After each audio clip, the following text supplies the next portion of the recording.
자, 오늘 우리가 읽은 본문 말씀의 내용은 야곱이 외삼촌 집 하란에서 이제 연단이 끝난 다음에 가나안 땅으로 들어와서 세금을 거쳐서 하나님께서 나타나시고 임재하신 하나님의 성전을 상징하는 베델에 거주하게 됩니다. 그래서 그 베델에 거주하면서 하나님을 만나고 또 하나님 앞에 제사하고 신앙이 아주 영적 깊이까지 성장하는 그런 계기를 맞게 됩니다. 온 식구들이 성령 충만함을 입게 돼요. 그러는 가운데 하나님께서 다시 한번 야곱에게 나타나셔서 약속을 하셨습니다. 어떤 약속을 하셨냐면 너희 아들들을 통하여서 내가 큰 민족을 이루리라. 그 민족의 이름이 이스라엘이 되리라고 말씀하셨고, 그 다음에 그 민족이 아브라함과 이삭과 너에게 약속한 메시아를 영접할 민족이 되리라고 분명히 하나님께서 말씀하시면서 나는 반드시 너에게 한 약속을 이룰 수 있는 전능한 하나님이다.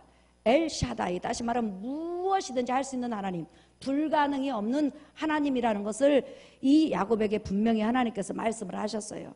그래서 야곱은 그 약속의 말씀을 받은 다음에 자기 자식들에게도 하나님께서 자기에게 어떤 약속을 하셨는지 분명히 말해줬을 거예요. 그런 다음에 이제 아버지 이삭이 기다리고 있는 가나안 땅 최남단에 있는 헤브론을 향해서 길을 가게 됩니다. 그런데 이제 헤브론을 향해서 가는 도중에 야곱에게 큰 슬픔의 일이 벌어지게 돼요. 무슨 일이냐면 잠깐 보세요. 여러분 지도를 보시면 야곱이 지금 베델에서 헤브론까지 아버지 이삭이 있는 곳까지 가는 도중에 베델에서 한 15km 이상 정도 걸어왔을 때 큰 슬픔을 만나게 되는데 갑자기 라헬이 조사를 하게 되는 거예요. 다시 말하면 만약에 여러분 라헬이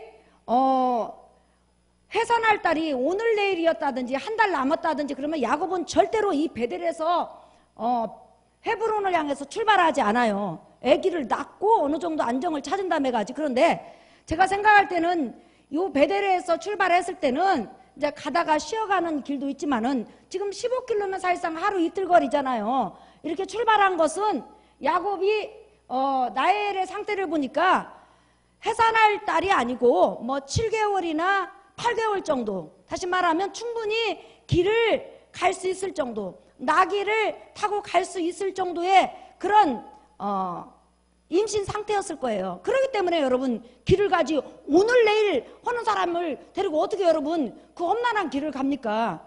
더구나 야곱의 족속은 11명의 아들에다가 많은 짐승과 많은 노비들이 있기 때문에 사실상 작은 그런 중부족 국가에 속한 그런 족속이란 말이에요. 그렇기 때문에 한 번씩 이동한다는 것은 쉽지가 않아요. 그래서 라헬이 충분히 어느 정도 길을 진행해도 헤브론까지 가는 도중에 어디에서 쉰다는 생각이 있었겠죠, 야곱에게도. 그런데 거기서 쉬어야 되겠다고 해가지고 출발한 지 얼마 안 지나서 갑자기 라헬이 그냥 배가 아파서 죽는다고 그러는 거예요. 그래가지고 이제 일행을 멈춘 다음에 라헬을 눕혔는데 갑자기 라헬이 조산하게 된 거예요. 아기가 다시 말하면 예정일보다 훨씬 먼저 나온 거예요. 그래서 라헬이 그 고통 가운데서 신음하면서 갑자기 몇 개월 일찍 아이를 낳다가 이제 죽게 된 거예요. 왜 우리나라도 아이 낳다가 죽는 사람 많이 있잖아요. 더구나 그 당시는 의술이 발전되지 않았기 때문에 뭐 지금 같으면 빨리 의사들을 불러가지고 배를 뭐 쨘다든지 뭐 어떻게 해갖고 저기를 했겠지만 그 당시는 그런 한계가 있잖아요.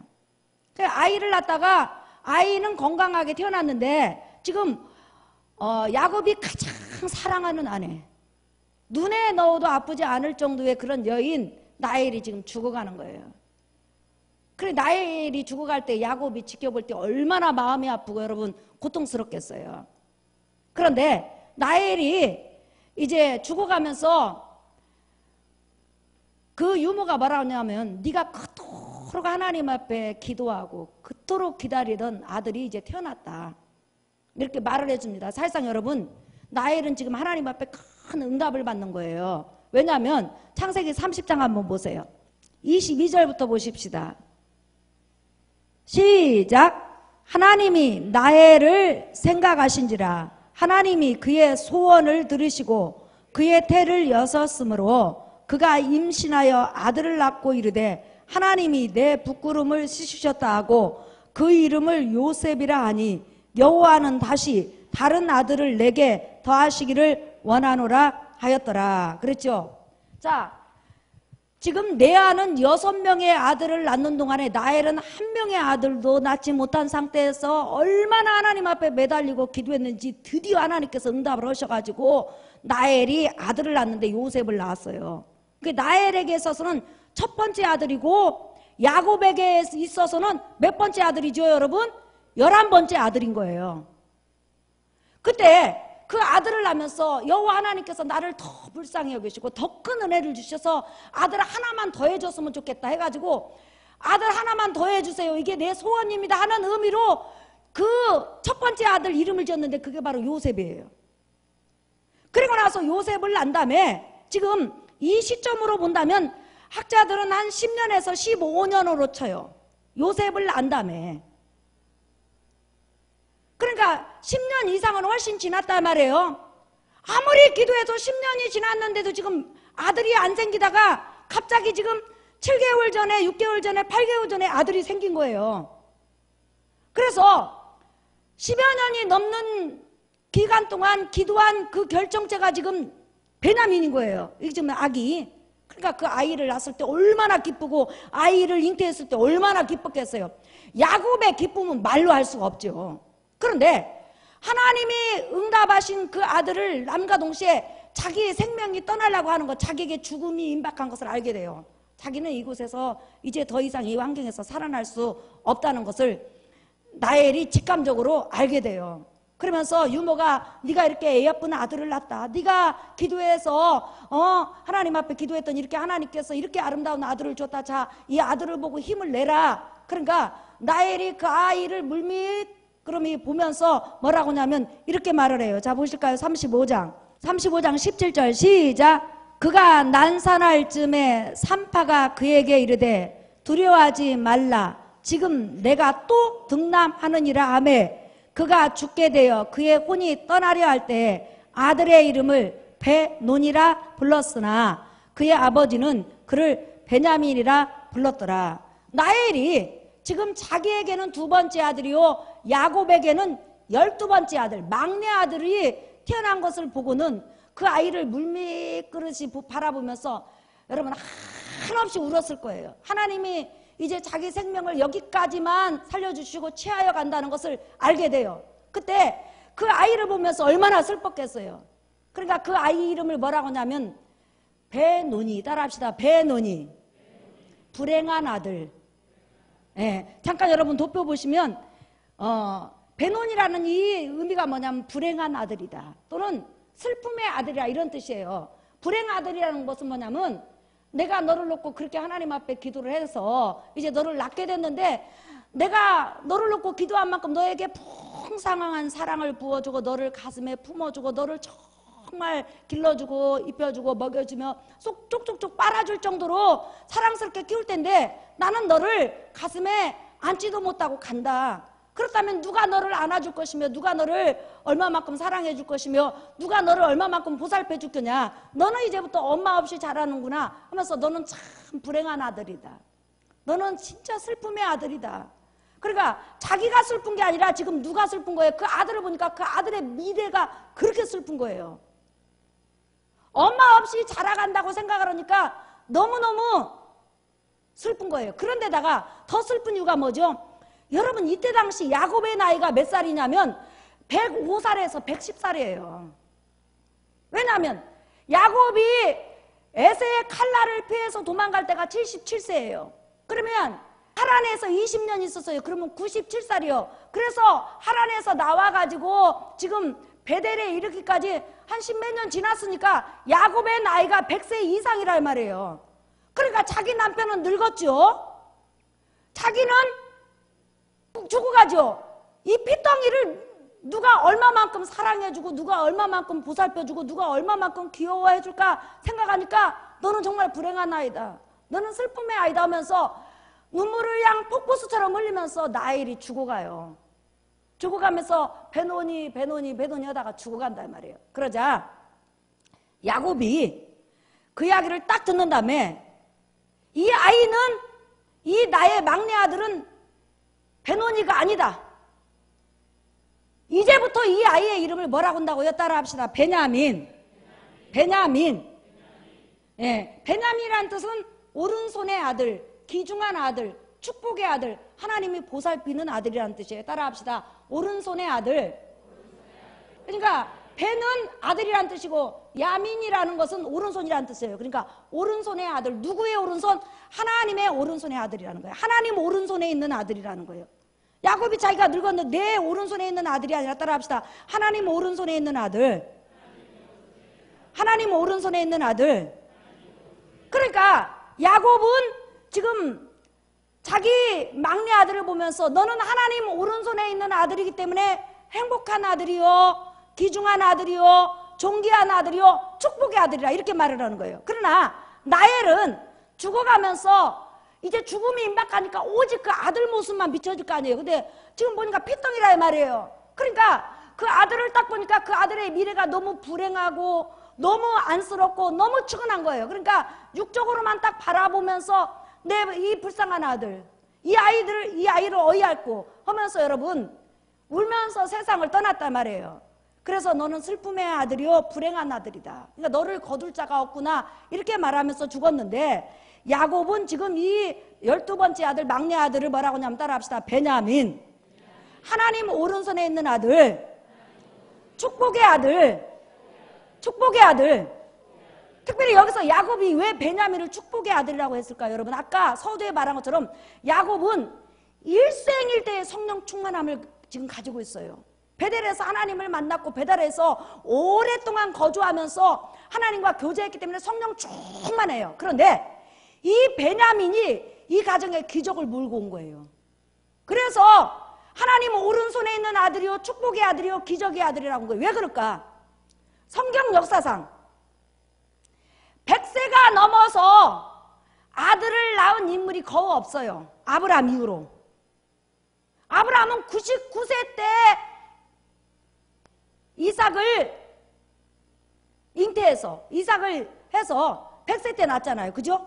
하지만 지금 야곱의 나이가 여러분 몇 세예요? 100세가 넘었단 말이에요. 자기 할아버지보단 지금 나이가 더 많이 먹었는데 도무지 아이를 낳을 수가 없어요. 그런데 지금 이 아이가 태어난 거예요. 늙은 야곱에서 이 아이가 태어났어요. 그래서 하나님께서 서두에 뭐라고 했어요? 나는 전능한 하나님이다. 너에게 민족을 이루게 할 것이다. 이렇게 말씀하셨어요. 그 다음에 또 하나, 이 아이가 왜 축복의 아들이냐면 하나님께서는 아브라함아, 너는 지금 아들이 없지 않느냐? 네가 100세 때 아들을 하나 낳을 것이다. 그 아들의 후손을 통해서 장차 온 인류를 죄에서 구원할 메시아 예수 그리스도가 오실 거라고 그랬어요. 그 아들이 태어남으로 메시아가 오신 것이 확증되는 거예요. 다시 말하면 예수 그리스도 오신다는 약속을 이삭을 통해서 보여주셨단 말이에요. 이삭이 나게 함으로. 그런데 야곱에게는 지금 아브라함에게 예수 그리스도를 보내준다는 확신을 통해서 이삭이 나왔잖아요. 그런데 야곱에게는 뭘 이루어준다고 약속했죠? 민족을 이루어준다고 약속했어요. 그런데 성경의 맥락상으로 민족을 이루려면 반드시 12명의 아들이 필요해요. 11명 갖고는 민족의 기둥이 세워질 수 없단 말이에요. 성경의 맥락으로 히브리 사상으로는. 그래서 에서가 하나님께 축복을 받은 것을 에서에게 뭐라냐면 네가 큰 민족을 이룰 것이다 했을 때 에서가 아들 몇 명 낳았어요 여러분? 12명 낳았잖아. 옳지?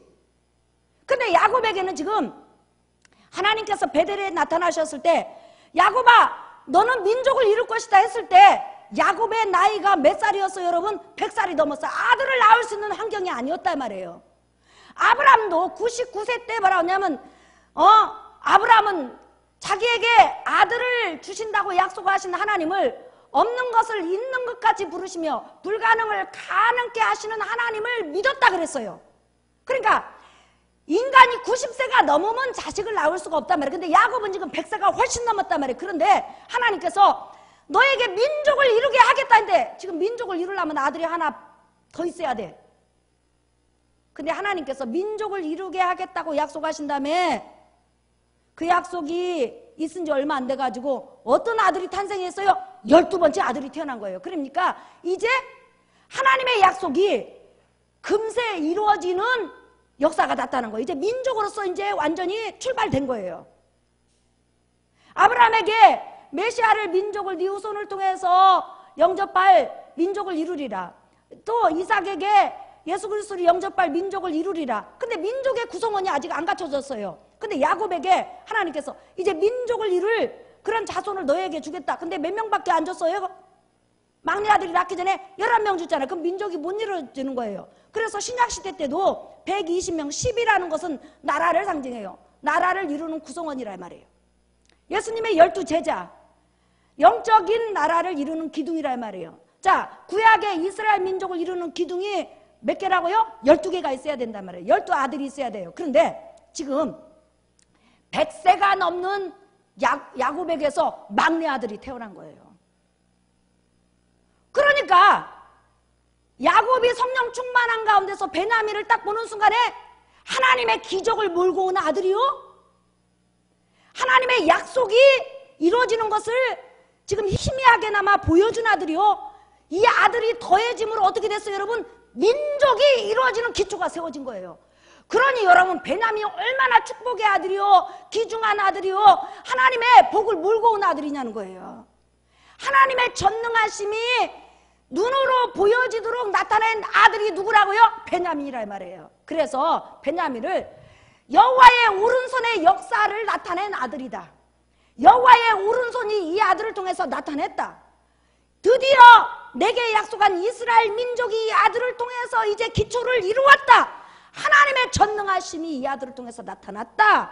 드디어 이제는 우리 민족이 큰 민족으로 발전할 수 있다는 것을 확신할 수 있다. 왜? 12명의 아들이 갖춰졌으니까 하면서 그 아들을 하나님의 오른손의 아들, 하나님 오른손에 있는 아들이라고 야곱은 말을 했어요. 엄마는 육적인 것만 보고 슬픔의 아들, 불행한 아들, 불쌍한 아들이라고 봤지만 아버지는 그 아들을 통해서 역사하는 하나님의 은혜와 하나님의 축복과 하나님의 역사를 보니 그 아들은 불행한 아들이 아니라 축복의 아들이요, 은혜의 아들이요, 영광의 아들이었던 것을 여러분 믿으시길 바랍니다. 그러니까 하나님께서 보는 눈하고 사람이 보는 눈은 그렇게 달라요. 여러분, 우리가 이 세상 볼 때 우리는 비천하게 보이고 미련하게 보이고 무족하게 보이고 아무것도 할 수 없는 자같이 보여지나 하나님 앞에는 우리는 하나님 오른손에 있는 자요, 존귀한 자요, 축복된 자요, 영광된 자인 걸 여러분 믿으시기를 예수의 이름으로 축원합니다. 특별히 하나님 오른손이 뭐예요? 하나님의 힘과 하나님의 권능과 하나님의 역사를 상징해요. 그래서 성경에는 나의 오른손으로 나의 오른손으로 나의 오른손으로 늘 그렇게 말해요. 하나님이 전지전능함을 볼 수 있는 그런 상징적인 것이 뭐냐면 바로 오른손을 상징해요. 자, 이사야서 41장 10절.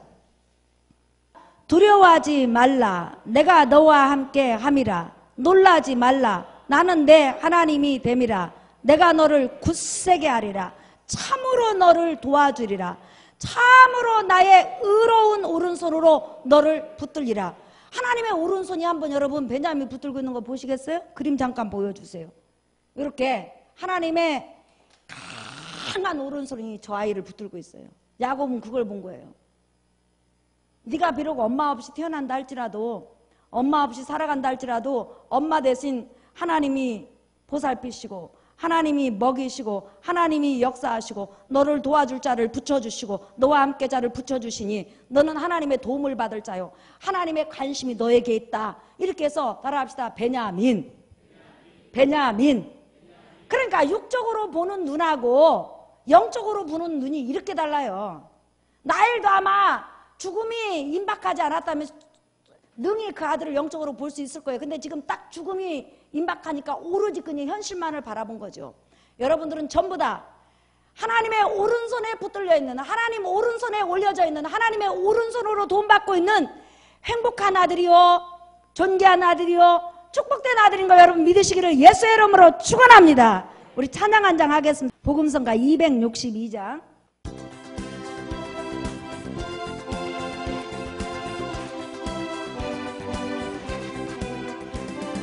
그 신주께 영광 돌리세.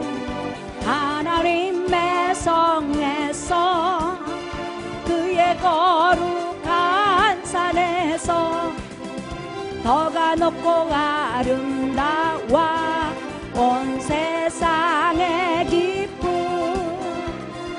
저 북방에 있는 시온산 큰 왕의 성일생 찬양 할렐루야 아멘 찬양 할렐루야 찬양 할렐루야 큰 왕의 성일생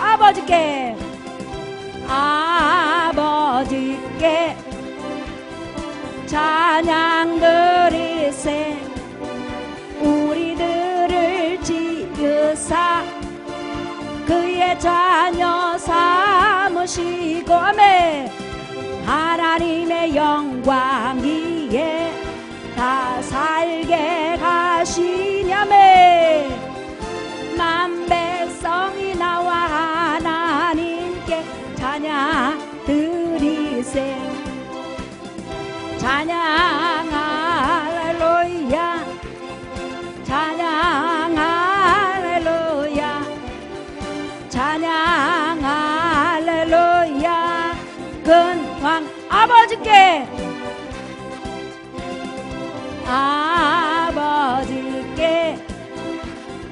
찬양 드리세 우리들을 지으사 그의 자녀 삼으시고 하나님의 영광 위에 다 살게 하시니 만 백성이 나와 하나님께 찬양 드리 아멘 찬양 할렐루야 찬양 299장 복음성가 찬양 할렐루야 큰 왕의 서 복음성가 299장 나는 주님을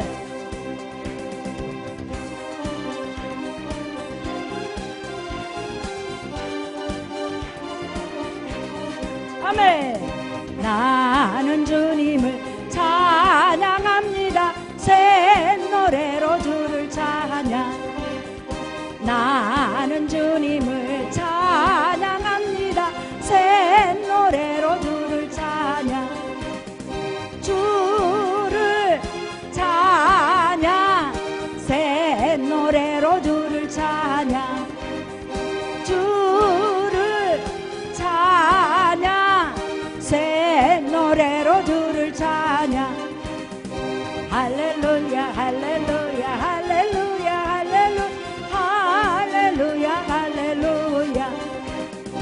할렐루야 할렐루야 할렐루야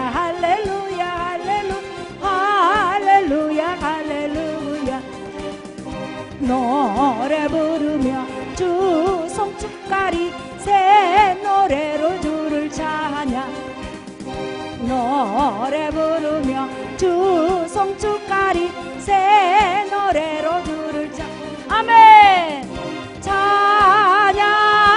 찬양하리 새 노래로 주를 찬양 찬양하리 새 노래로 주를 찬양 할렐루야 할렐루야 할렐루야 할렐루야 할렐루야 할렐루야 할렐루야 할렐루야 할렐루야 새 노래로 주를 찬양 그래서 야곱의 일생 가운데서 이 순간 이 그 본문 뒤로부터는 계속 베냐민 이름이 거론이 돼요. 하나님께서 시간마다 분초마다 베냐민을 얼마만큼 보살피시는지 그뿐만 아니라 라헬이 걱정한 만큼 야곱은 금방 죽지가 않아요. 그 후로 한 35년 가까이 살아요. 그러면 베냐민이 몇 세가 됐을까요? 어른이 될 때까지 살아요. 그뿐만이 아니에요.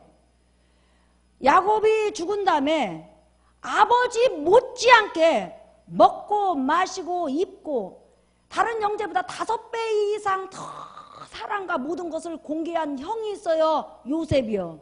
친형이잖아요. 그런데 그 친형이 그 당시 세계 최강의 나라인 애굽의 국무총리예요. 왕은 보좌뿐이고 실권은 누가 갖고 있었냐면 요셉이 가지고 있었어요.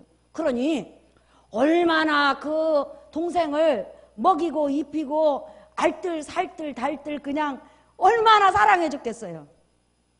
사랑하는 성도 여러분, 우리가 여러분의 자녀를 걱정하지 않아도, 여러분이 여러분의 자녀를 걱정하지 않아도 하나님이 권능의 오른손으로 여러분의 자녀를 붙들고 계시고 여러분의 자녀를 이끌어갈 것이며 여러분의 자녀를 변화시킬 것 믿으시기를 예수의 이름으로 축원합니다. 한번 따라합시다. 나와 내 자녀는, 나와 내 가정은 하나님 오른손에 붙들려 있다.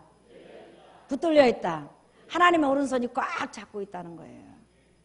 믿으시면 아멘 하십시다. 예. 그 하나님의 오른손은 능치 못함이 없어요. 능치 못한 것 주께 없으니 우리 일생을 주께 맡김. 시작.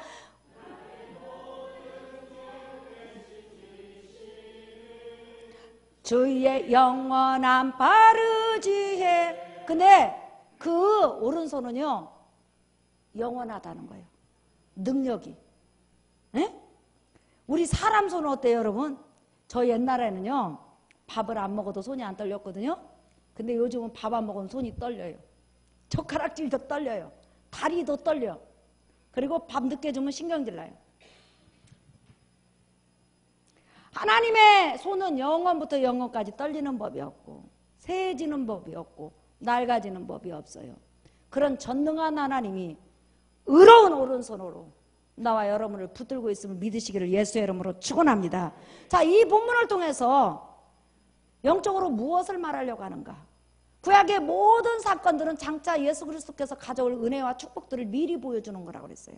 자, 여러분, 우리 온 인류는 나엘이 마치 베냐민을 낳았을 때 처음 이름을 뭐라고 하냐면 베노니 그랬어요. 다시 말하면 불행 중에 출생했다. 불행한 가운데서 살아갈 것이다. 슬픈 가운데 출생했다. 슬픈 가운데서 살아갈 것이다. 고통 중에 출생했다. 고통 가운데서 살아갈 것이다 해서 누가 너를 외로운 가운데서 누가 너를 돌볼 것이며 누가 너의 편이 되겠느냐 해서 불행한 아들이라고 이름을 지었어요. 우리는 아담 안에서 전부 다 죄를 가지고 태어났어요. 하나님이 보실 때 전부 다 불행한 자식들이에요. 불쌍한 자식들이에요. 슬픈 가운데 있어요. 그래서 모세도 그랬잖아요. 시편 90편 10절에 사람의 연수가 70이요 강건하면 80이라도 그 연수의 자랑은 뭐예요? 수고와 슬픔뿐이라고 그랬어요. 우리 인생이 이 땅에 살아가면서 70년, 80년, 90년을 살지만 사실상 이렇게 뒤를 돌아보면 얼마나 슬픔 많은 인생이에요. 슬픔 많은 이 세상이 천국으로 화하도다. 그래서 이 세상에 슬픔 많다는 거예요. 괴롭과 죄가 있는 곳 나 비록 여기 살아도. 그러니까 사실상 인생은 딱 태어나면서 응하는 순간에 사실상 울고 태어나잖아요. 딱 태어날 때 하하하하 이렇게 웃고 태어나는 애기는 없어요. 내가 왜 애가 울고 태어날까? 하나님은 인간이 태어날 때 왜 울게 하셨을까? 네가 살아갈 세상이 아주 답답한 세상이라는 거예요. 죄로 인해서 네가 살아가려면 심히도 힘들다는 거예요. 그러니까 너 울복 잡고 울고 태어나라는 거예요. 예. 그래서 애들이 그냥 때리지도 않은데 응아 그냥 운동대 울리잖아요. 나 슬퍼요 이렇게 하고 울잖아요. 다 뜻이 있다니까. 애기들 태어날 때 애기가 딱 배에서 태어나면서 까르르르르르르르 까까까까 이렇게 태어난 아들은 없어요. 그죠? 다 울지. 슬픔의 세상을 대변하는 거예요. 그 다음에 죽을 때도 대부분 다 울고 죽어요.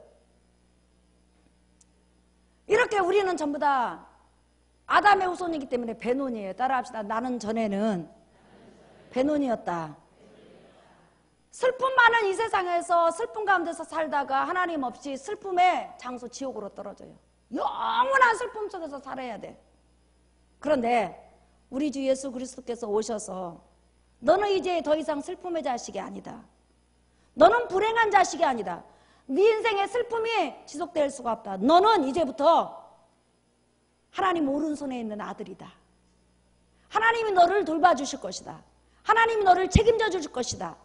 하나님이 네 인생의 주인이 되어 주실 것이다. 너는 존귀한 아들이라고 예수 그리스도께서 자기 피로써 우리의 신분을 바꿔주시고 이제 우리를 베냐민이라 불러주신 걸 여러분 믿으시길 바랍니다. 그러니까 영적 신분이 우리가 바뀌었단 말이에요. 슬픔의 아들, 불행한 아들, 지옥 갈 아들, 영원히 고통 중에서 살아야 될 아들로 태어났는데 아담 안에서 이제는 예수 그리스도께서 중간에서 야곱처럼 딱 나타나가지고 너 그런 아들 아니야. 이제는 하나님의 긍휼과 하나님의 축복과 하나님의 은혜만이 넘치는 아들이야. 너 행복한 아들이야. 존귀한 아들이야. 축복의 아들이야. 왜? 하나님의 오른손이 너를 붙들고 있어. 그러니까 우리가 이 세상 살아가면서 우리 자녀들이 때로는 불행한 가운데 있다 할지라도 그런 불행으로 끝나지 않아요. 하나님의 오른손이 그를 만지실 것이고 하나님의 오른손이 그를 붙잡아 주실 것이고 하나님의 오른손이 그를 만지사 하나님의 자녀로 변화시켜서 영광의 그릇으로 쓸 걸 여러분 믿으시기를 예수의 이름으로 축원합니다. 그러니까 우리는 베노니에서 베냐민이 됐단 말이에요. 하나님의 긍휼이 날마다 임해요. 하나님의 그 크신 손이 아까 여러분 잠깐 그림 보세요. 이렇게 하나님의 오른손이 여러분을 이렇게 붙들고 있어요. 이 오른손에서 누가 우리를 건들 것이며 어떤 악이 우리를 삼킬 것이며 이 오른손을 대적할 자가 누가 있냐는 거예요. 하나님의 오른손, 하나님의 의로운 손은 이길 자가 없어요. 더구나 하나님의 오른손은 우리를 의로운 가운데, 선한 가운데, 영광 가운데로 이끌어가요. 할렐루야. 그러니 얼마나 우리가 영광된 자냐는 거예요.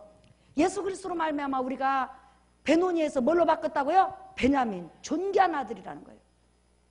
축복의 아들이라는 거예요. 복을 몰고 다니는 아들이에요. 베냐민이 뭐예요? 복을 몰고 오는 아들이에요. 하나님의 기적을 몰고 온 아들이에요. 여러분이 여러분 가정에 기적 몰고 갔잖아요. 아멘. 예수 그리스도 말미암아 생명을 몰고 갔잖아요. 어미 하나가 예수를 믿으니까 그 어미 태를 통해서 난 자식들이 전부 다 구원받아요. 그러면 어머니가 얼마나 복된 아들이고 복된 자녀냐는 거예요. 그런 부모를 만난 자들은 부모한테 효도하기를 천만배해야 돼. 내 부모로 인해서 태어나자마자 아니면 또 자라나면서 기독교 환경에서 자랄 수 있었다는 것은 이건 복 중에 복이에요. 은혜 중에 은혜예요. 얼마나 여러분이 존귀한 자냐면요, 전능하신 그 하나님 오른팔에 여러분 자손들을, 여러분 가문을 맡기는 자라는 거예요. 베냐민, 하나님의 복을 몰고 다니고 하나님의 축복을 받고 사는 사람인데 여러분으로 끝나지 않고 다른 사람에게 복을 가져다 줘요. 베냐민이 야곱 가문에 태어나지 않았다면 이스라엘 민족은 이룰 수가 없어요. 민족을 이루는 데는 몇 아들이 필요하다고요? 12명. 베냐민이 들어옴으로 완성된 수가 된 거예요. 완성된 민족의 기초가 세워진 거예요. 그러니 얼마나 복을 물고 왔어요. 더구나 베냐민은 몇 세 때 태어났어요? 야곱이 100세가 넘어서 태어났으니까 기적의 아들이잖아요. 그 아들을 통해서 하나님의 기적을 체험한 거잖아요. 이렇게 귀중한 아들이에요. 자, 설교 결론이에요. 베드로전서 2장 10절 한번 보세요. 우리가 아담 안에서 태어났을 때는 베노니 불행한 아들이었어요. 그리고 불행으로 끝나. 영원한 지옥이니까. 자, 시작. 너희가 전에는 백성이 아니더니 이제는 하나님의 백성이요 전에는 궁유를 얻지 못하였더니 이제는 궁유를 얻은 자니라. 그랬죠. 하나님의 궁유하심과 자비하심이 날마다 임해요. 저는 우리 충성희 집사님을 볼 때마다 꼭 우리 충성희 집사님이 가끔 부르는 찬양이 있어요. 주의 자비가 내려와 내려와 주의 자비가 봄비같이. 그렇죠. 겨울에는 비가 안 오잖아요. 근데 봄이 되면 새싹을 틔우고 열매를 내려면 봄비가 보슬보슬 내려와야 돼요. 네? 그와 마찬가지로 우리가 위기 때마다, 위경에 있을 때마다, 어려울 때마다 봄비가 내리듯이 하나님의 긍휼이 날마다 임해요. 그 긍휼은 하나님의 권능의 오른손을 통해서 우리에게 역사한단 말이에요. 우리가 일생을 살아가면서 얼마나 하나님께서 우리에게 긍휼을 많이 베풀어 주셨냐는 거예요. 믿으시면 아멘 하십다. 이렇게 우리는 바로 영적으로 베냐민이라는 거예요. 하나님의 복을 몰고 다니는 사람, 하나님 오른손에 있는 아들. 자, 3번만 나는 하나님 오른손에 있는 아들이다. 시작. 나는 하나님 오른손에 있는 아들이다. 나는 하나님 오른손에 있는 아들이다. 하나님 오른손이 나를, 나의 가정을, 나의 자손을 영원까지 책임져 주실 것이다. 믿으시면 아멘 하십시다. 우리 찬양하겠습니다. 우리 복음성가 306장.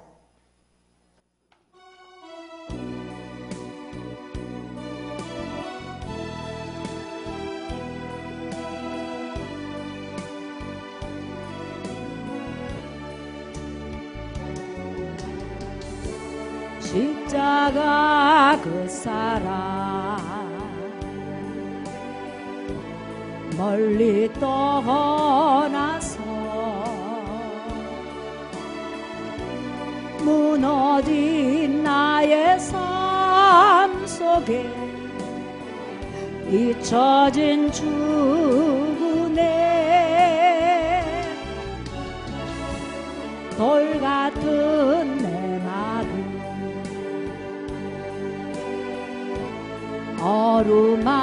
어루만지사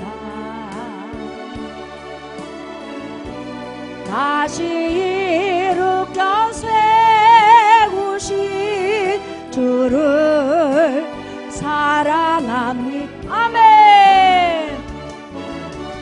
주 나를 보호하시고 날 붙드시리. 나는 뭐 외롭고 존귀가 주님의 자녀라. 주 나를 보호하시고 날 붙드시리. 나는 뭐 외롭고 존귀가 주의 자녀라. 지나간 일들을 기억하지 않고 이전에 행한 모든 일 생각지 않으리. 오른손 높이 들고 사막의 강물과 불 좀 꺼주세요. 길을 내시는 주